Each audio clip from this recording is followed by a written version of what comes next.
মারজুক আবদুল্লাহ বলতেছি, বৈষম্য বিরোধী ছাত্র আন্দোলনের সিনিয়র যুগ্ম সদস্য সচিব। তো 14 তারিখ আমি একটি মামলা দায়ের করছি, সেটা হচ্ছে স্বৈরাচার আওয়ামী লীগের বিরুদ্ধে। তো মামলাটা দায়ের হওয়ার আগে থেকে এবং দায়ের হওয়ার পরও দুইটা সময় হচ্ছে খুব বিতর্কের মধ্যে গেছে। তো মামলা দায়ের হওয়ার পর একটা বিতর্ক সৃষ্টি হয় যে আমি চাঁদাবাজি করি, নাম্বার ওয়ান। তারপর হচ্ছে অনেকে বলতেছে নিরীহ আসামি। তো এই বিষয়টা আমি একটু ক্লিয়ার করি, সেটা হচ্ছে একটা মামলা দায়ের ক্ষেত্রে যেহেতু 247 জন আসামি, প্রত্যেকটা আসামি হচ্ছে আমরা একটা ভেরিফিকেশনের মাধ্যমে আমরা হচ্ছে মামলাতে অন্তর্ভুক্ত করি। তো সেখানে কিছু মিস্টেক বা মিস ইনফরমেশনের ফলে কিছু মিস্টেক হতে পারে। যেমন আমি একটা এক্সাম্পল দিই, সেটা হচ্ছে আমার এই মামলায় একজন আসামি আছে নাসিমা বেগম, তিনি একজন মেম্বার। তো এই নাসিমা বেগম যিনি মেম্বার, তার যে স্বামী, তার স্বামীর নাম না এসে অন্য একটা নাম এসে পড়ছে। তো ওই একই ব্যক্তি আবার ওই ওয়ার্ডে আরেকজন নাসিমা বেগম আছে, যার স্বামীর সাথে ওই নাসিমা বেগমের মিলে যায়।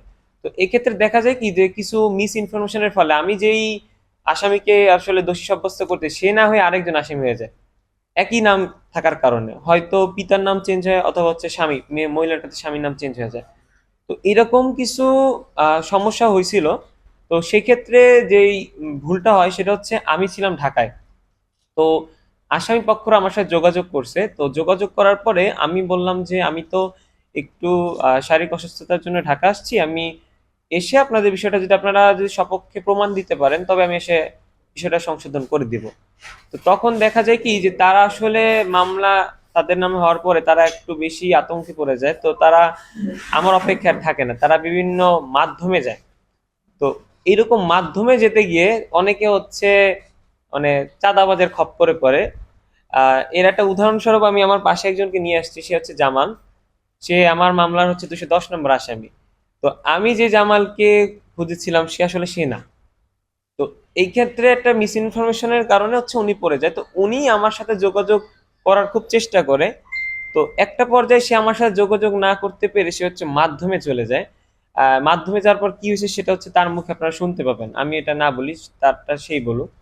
তো এই হচ্ছে একটা বিষয়। আর আরেকটা হচ্ছে আমার শোকজের যে বিষয়টা, আমাকে শোকজ করা হয়েছে যখন আমি ঢাকা গেছি আমি ডাক্তার দেখাতে, তখন হচ্ছে আমার যে আহ্বায়ক সাব্বির হোসেন সে হচ্ছে আমাকে শোকজ করে। তো শোকজ করার কারণটা কি, আপনারা দেখবেন যে একটা ভিডিও ভাইরাল হয়েছে কয়েকদিন ধরে, যে আমাদের যে মুখপাত্র সুমি হক, সে আমাকে ফোন দিয়ে বলতেছে যে ছাত্রলীগের একটা বড় ক্যাডার, তার নামটা হচ্ছে মামলা থেকে কাটতে হবে। সে আমাকে লোভও দিল যে বিনিময় এটা দিব ওটা দিব। তো আমি সে রেকর্ডিং আমি তাকে বারবার বলছি যে আপনি ছাত্রলীগকে কেন আপনি হচ্ছে আবার প্রতিস্থাপন করবেন, কেন আপনি তাদেরকে সুযোগ দিবেন।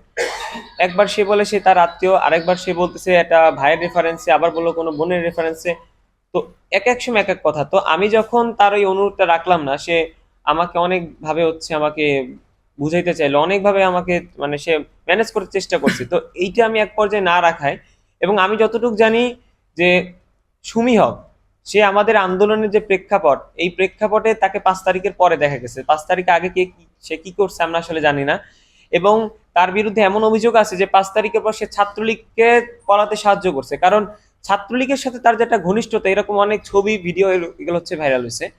তো এটা যখন আমার সাথে তার একটা এরকম একটা দ্বন্দ্ব বাজে, যেহেতু আমি ছাত্রলীগের নাম কাটবো না, সে কি করলো আমাদের যে আহ্বায়ক সাব্বির হোসেনকে, তাকে হচ্ছে ম্যানেজ করলো। তাদের সাথে একটা খুব ভালো সম্পর্ক আছে, যার ফলে সাব্বির হচ্ছে আমাকে কি করলো, আহ ওই একই ব্যক্তির জন্য সুপারিশ করলো। তো আমি তাকেও না বলে দিছি। পরবর্তীতে তারা যখন দেখলো যে তাদের কথা মতো আমি চলতেছি না, এবং তারা আমাকে একটা কথা বারবার বলে যে আমি মামলা দিলাম, তাদেরকে কেন আমি ডাকলাম না, তাদের কথা মতো কেন আসামি দিলাম না। ভাই আমি মামলা দিছি, আসামি দিব আমার সাক্ষীর প্রেক্ষিতে, আমার সাক্ষীরা যাকে দেখছে, আমি যাকে দেখছি, বা যারা জড়িত, যারা হচ্ছে অর্থের যোগানদাতা, যারা এই বিষয়ে পরিকল্পনাকারী, আমি তাদেরকে দিব। আমরা বাদী সাক্ষীগণ দিব, সেখানে আমি তার সাথে কেন বসতে যাব? আর সেও বা কেন আমার, তাহলে তো সে তো তার পার্সোনাল অ্যাটাকের আসামিও দিতে পারে। তো এইটা সে আমার সাথে এই নিয়ে তর্ক বিতর্ক, আমাকে বারবার সে বলতেছে যে আমার সাথে বসো বসো। তো আমি তার সাথে বসতে চাই না, আমি কোনো পার্সনের সাথে বসবো মানে বসবো না। তো আমি কি করলাম, মামলা দায়ের করে ফেললাম। তো মামলা দায়ের করার পরে সে হচ্ছে এই যে আমার যে আসামি, কিছু আসামি হচ্ছে আমি আপনাদের আগেও বলছি মিস ইনফরমেশনের জন্য বাঁচছে। তো এই আসামিরা কি করলো, এরা হচ্ছে মাধ্যমে তাদের কাছে গেল, এই সাব্বির তা আরো কিছু মানুষের কাছে। তো তখন তারা কি করলো, আমার কাছে যোগাযোগ না করে, বা তারা এই বিষয়ে আমার সাথে যোগাযোগ না করে উল্টা আমার বিরুদ্ধে তাদেরকে খেপায় দিল।